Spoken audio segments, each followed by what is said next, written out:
ยังเตรียมพร้อมแล้วบ่เด้อนี่รู้ว่าช่วยหน้าแล้วคือยังคือเก่าอยู่ซินะผมไม่มีอ๋อตัวเขายันเจ้าข้าว เครื่องได้ซินะไปดีก่อน ปานนี้ก่อนเนาะเสียแล้วข้างห้อง เจ้าแม่มาเอานะ ตะแรงบ่ ให้เจ้ามือส่งอยู่บ้านได้ เดี๋ยวมึงแง้วนะสิเป็นหยัง แล้วก็บท3 นาทีบันเทิงซ้ำ5 วิ บ่ว่าดอก วิ่ง อันนั้นอันนั้นสิมื้อนอนเฮือนไผบาทน่ะ กระดิ่งน้ำมือเทืองแล้วกระดิ่งน้ำมือน้ำ เอานอนน้ำเพิ่นก่อนจะคืนหนึงอยู่แถวนั้นแล้วเนาะ ยัง จุหา เอออันนี้ไปช่วยหน้าวีผมก่อนนะ มันนั่งไปเลย อายคนเด้ไปเลาะตลาด ไปเป็นชื่อ มาธนามาขึ้นเอ้า ขอก่อนเสียบ่อย เอาเลยเด้ คุยผม ไปอีก ขึ้นไปนั่งวีอยู่รถ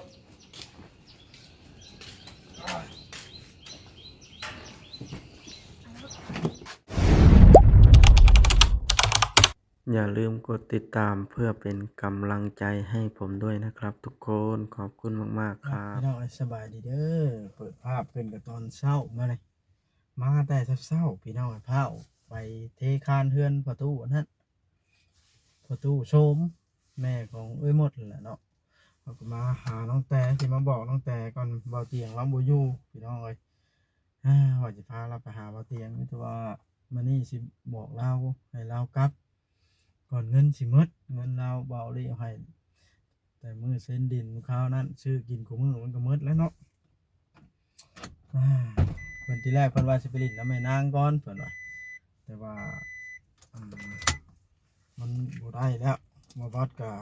เทคานมานี่ก็แล้วล่ะอันนั้นก็ได้พี่น้องเอ้ยสิมาเช่าห้องนอนอยู่แบบนี้บัดมันบ่เป็นแน่เนาะพี่น้องเงินเบิดก่อนก็บ่มีฮอดเงินสิกลับบาดเอาก็ตื่นแต่เช้ายังบ่ได้กินยังบ่ได้แวะใช้มุ่งหน้ามาเมียก็บ่ทันฮอด1ข้าวทำลูกมาก่อนเบิดเช้าไปพี่น้องเอ้ยจักตั้งแต่อยู่หรือบ่มาแล้วบ่ได้เว้าหลายยายห้างนี่ห้องก็ได้407นี่แหละจำบ่ผิด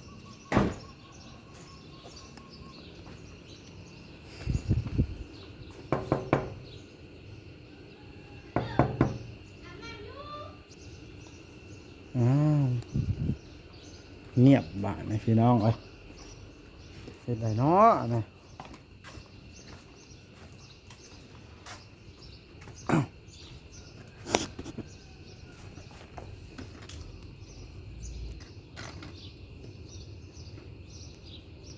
เอาพี่น้องเอ้ยก็คือเอาบอสเว้าหั่นล่ะเดี๋ยวนี้มันยังเศร้าแห้งมีแต่ว่าออกมาสิบอกรายละเอียดกับทางน้องแต่เพิ่นเนาะเพราะว่ามันยากหลายอันเบาลิก็เดี๋ยวนี้เนี่ยลูกเพิ่นบ่สำบายเพิ่นพาลูกเพิ่นไปหาหมออีกเมื่อเช้านี่หาก็ไปนี่มาวัดก็ยากเพคานนั่นนั่นสิให้อยู่ต่อก็คือเห็นนี่แหละมีผู้คนแย่งบ่มีผู้ขับไปส่งเที่ยวค่ารถค่าล้างอีกอย่างสาวมุกดาวันสาวนวลสิให้สาวมุกดาวันสาวนวลไปส่งเพิ่นคิ้วกันเพิ่นสิไปกับมันเพราะว่าคิ้วอยู่นี่หน้าของแถวนี้เนาะออกไปก็ได้อยู่คือกันย่างออกไปก็ได้ใกล้ๆนึงประมาณ100 เมตรนี่แหละย่างออกเนาะย่างของเช้าออกไปคิ้วก็ได้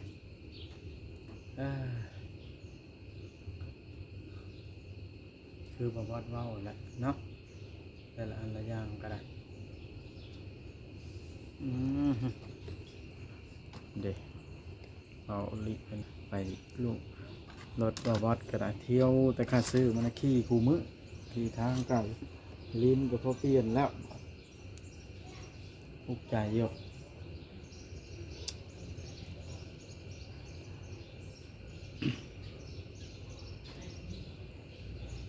น้องแต่ครับอันนี้น้องบอยเฮ็ดอย่างอยู่เนาะบ่าเลยเสียงม้อยซอยจัดอยู่แท้อันนี้มาเอิญบัดคือว่าใส่ม้อยอยู่วัดนี้อันนี้แนวใดอันนี้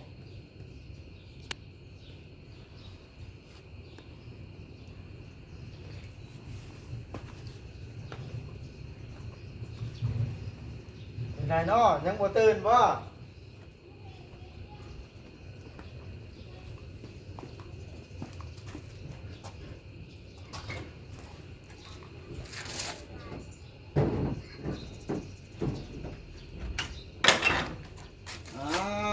นสายแท้มานี่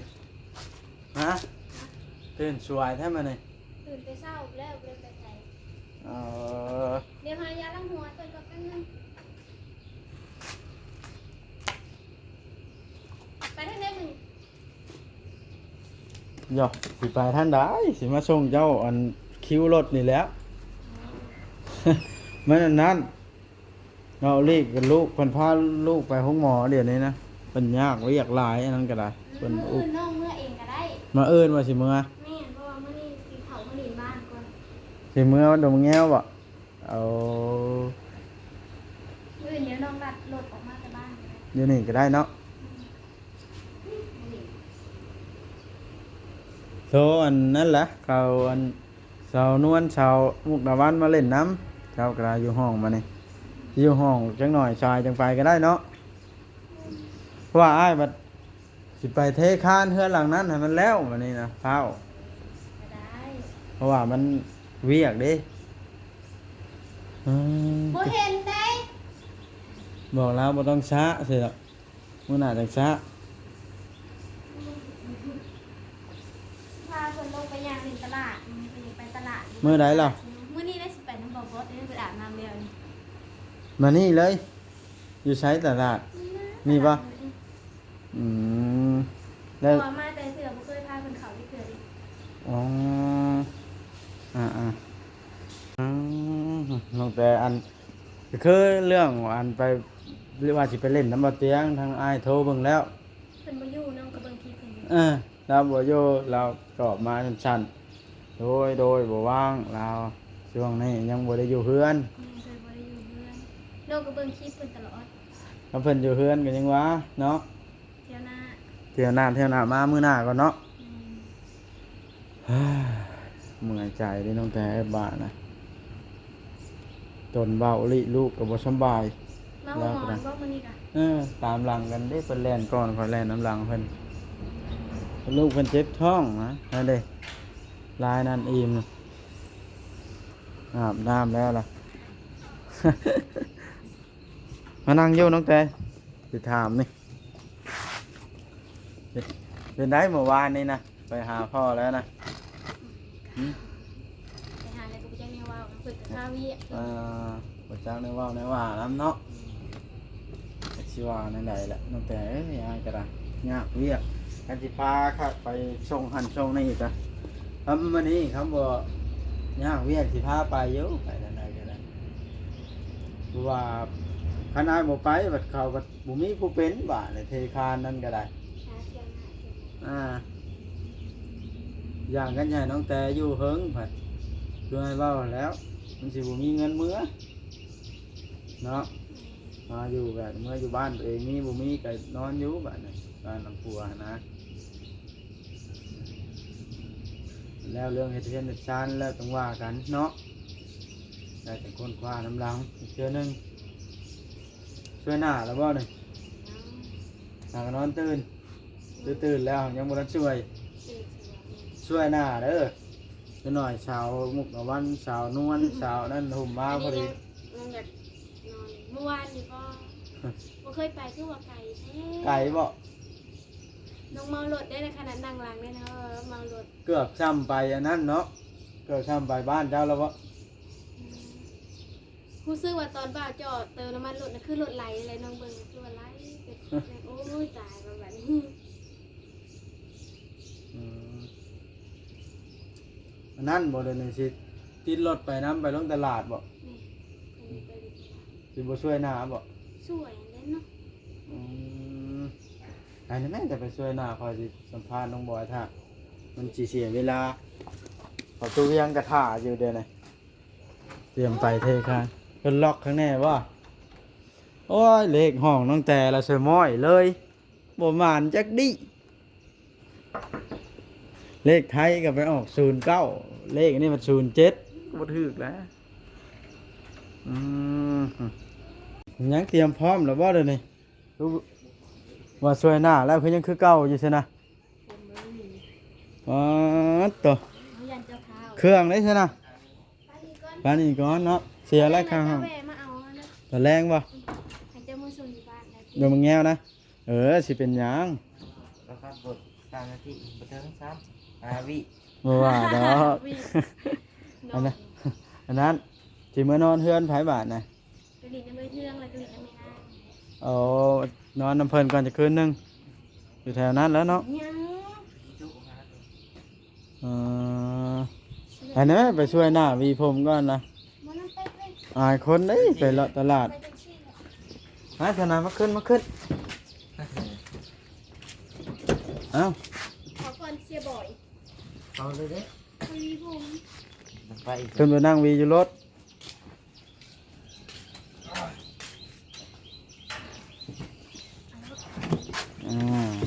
อัดให้ก่อนลึบเด้พี่น้องเลยขึ้นรถไปก่อนบ้านนะไปส่งน้องแต่อยู่ปากเซใต้ก่อน โอ้โหเป็นไก่เมื่อวานนี้เจ้าของห้องว่าเอ้าไปใช้ได้บ่มาแล้วก็บ่เห็น เพิ่นว่าสิมาเก็บเงินบ่ บ่ตอนเขาออกไปตอนเช้าอ่ะเด้ โอ้เพิ่นว่าโอ้พวกนี้นอนแล้วหลักหนีแล้วบ่เพิ่นว่า เอาผักจ่ายเงินเลยดอกยังเหลือแต่เครื่อง เออเสียงยังเวียดบ่เพิ่นมากินเบียร์นี่บ่คือในเวียดนะ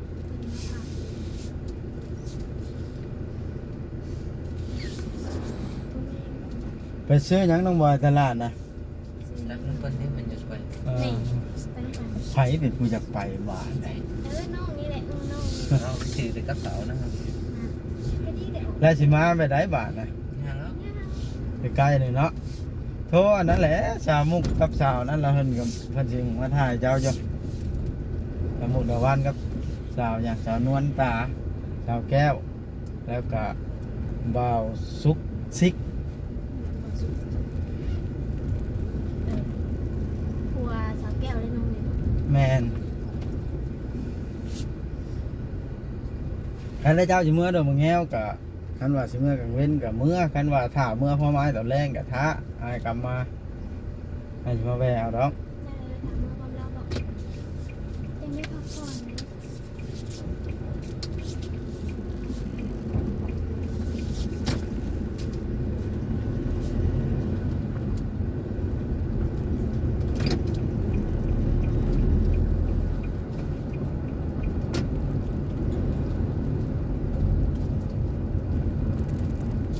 เพิ่นจะไปห้องหมอตัวไหนนะ โอ้ลงมอแขวง ลงแขนปันนี้ อืม ดูเบาโอลี่นี่ เราไปช่องบ่ได้นอนคืนนี่มันเจ็บท้องเราไปช่องเบิ่ง เป็นได้จะสองอยู่แถวนี้บ่นะ อยากช่องเบิ่งหลายบ่อนเด้มันสิคือกันบ่หั่นนะคันบ่อนเขาช่องแล้วเขาบ่ช่องให้อีกได้เขามั่นใจแล้วเด้ตั้งแต่ต้องไปช่องบ่อนใหม่ได้อบัดนี้ต้องเอาไปบ่อนมันสุดเขตสวรรค์เฮานะ เอาไปซุปขีดเลย มันบ่ได้ละพุทธแล้วบาทในเวียงจันทน์ละบ่ได้ละว่ามุกเฮ็ดได้ซะผมก็บ่มัดบาทน่ะสิไปเลาะตลาดเขาให้ได้ โอ้ย เอ้าผมไปตกใส่อาหารเขาเนาะน้องบอย ไปน้ำการโลดเนาะจอดลงตลาดได้สิไปคนเดียวจะไปน้ำการโลด ถ้ามันแม่นความหมู่เนาะน้องบอย กันนี่ บ่กล้าว่า บ่จ้อยยังเลาะตลาดอยู่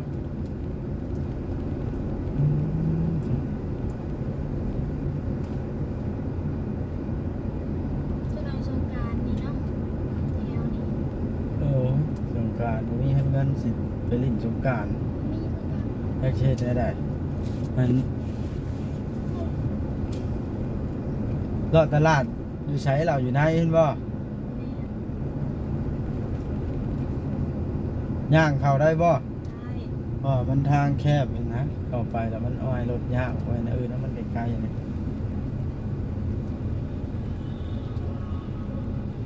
ส่วนใหญ่ ก็ยัง โอ้ใหญ่เลยตลาด นี่จ เส้น อดนี่แหละเขา ฮะ เขาสิ หมูข้าวเส้นนั่นบ่ เขาสินี่ เส้นนี้ก็ได้ เหรอ อยากขี่3ล้อบ่ แล้วขี่เบิ่งบ่เฮ้ย คักได้หั่นเนาะ ก็ขี่แล้วนะเติมแล้ว เพิ่นขี่ไปเอาเลือดดิตอนนั้น โอ้ยรถหลายบ่หามันจอดที่มันเหมาะสมกว่านี้กัน นี่ฮอดทางเข้าตลาดตรงนี้เข้าทางนี้เลย เข้าทางนี้แล้วมัน เข้า ถึ ทาง งนี้ ต แล้ว ลาด ก็แม่นเลยขับนี่ก็เลาะออกมาทางนี้เป็นยัง สิหยังเล่า ฮะ มันรถลายนี่ เพิ่งสิเข้าไปส่งฮอดเลยนี่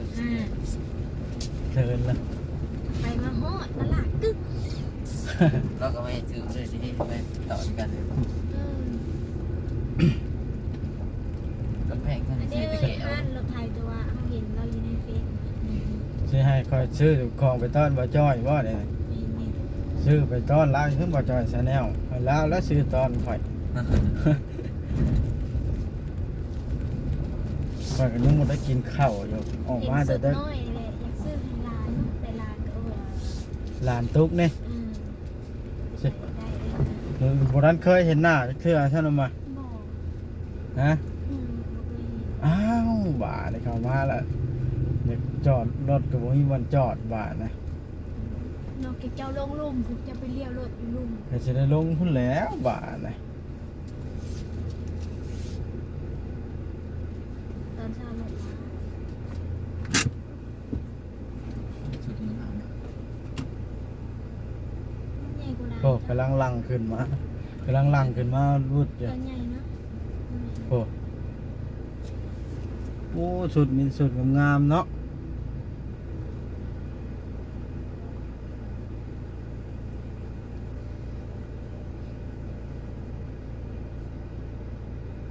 ซื้อหยังมากินตอนเช้ามาเนี่ย เรามันก็ ซื้อเอาลาบงัว เห็ดบ่ ใช่ เอ้ยอย่างก็ เอ คือ อ โมเมนตัวก้นมวยก้นหัวก้นมวย อืมนี่สิไปได้บ้าง ซื้อมันหยิบ เอ้ยเนี่ย ระวังเด้อ พูดได้ตลาดพูด รถหลายแท้ได้นี่ รถตอนเช้าซ้ ประมาณนั้นในการจะจอดนี่ก็เกรงใจเขาจอดนะจะลงก็ได้รถตามหลังมันยาบบ่เอาลงนี่เลยใช่นะไปจิกายออกพ้นเลยนะ ำเจอทั้งพูดเลย อ่ะดูนะเอาคอยอันนี้กันเอาถ่ายได้ไหมถ่ายเป็นบ่ยุ่งนั่นมันตันกันเด้อ อันให้หน่อยเด้ออันตัวนี้ก่อนเด้ออ่า ไม่ได้อยากให้ได้นี่ โอเคเอ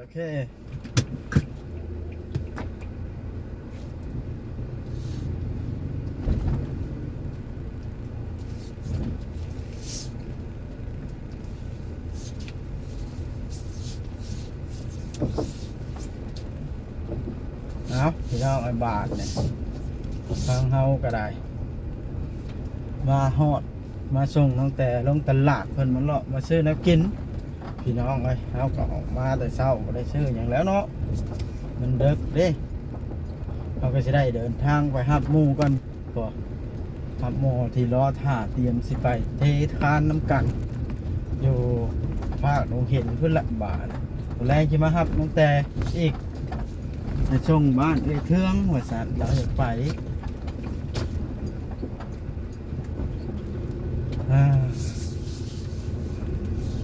ไปมานี่กันวิทย์วางละพี่น้องเลยเลคานก็ได้เนาะ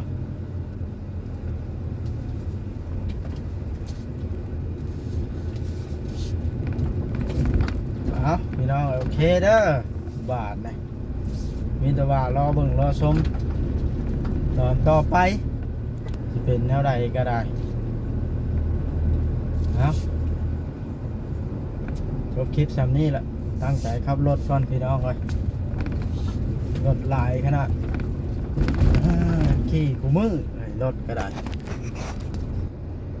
พัดกันเติมน้ำมันแต่ละมื้อว่าจ้อย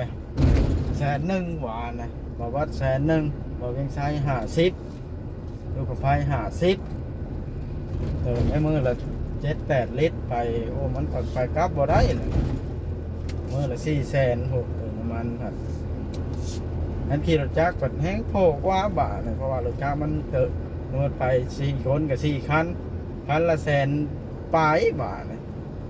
วัด500,000นี่วัดแต่400,000ต่อกับไฟอีก50มานี่ให้เบาเวียงเติม100,000บ่วัด100,000คือเก่าเจ้าของรถนั้นลัดหันลัดนี่ก็แม่นเสียหลายก็หมู่คือเก่านะเจ้าของรถนี่รับผิดชอบบ่มีใบขับขี่เด้โอเคพี่น้องโอเค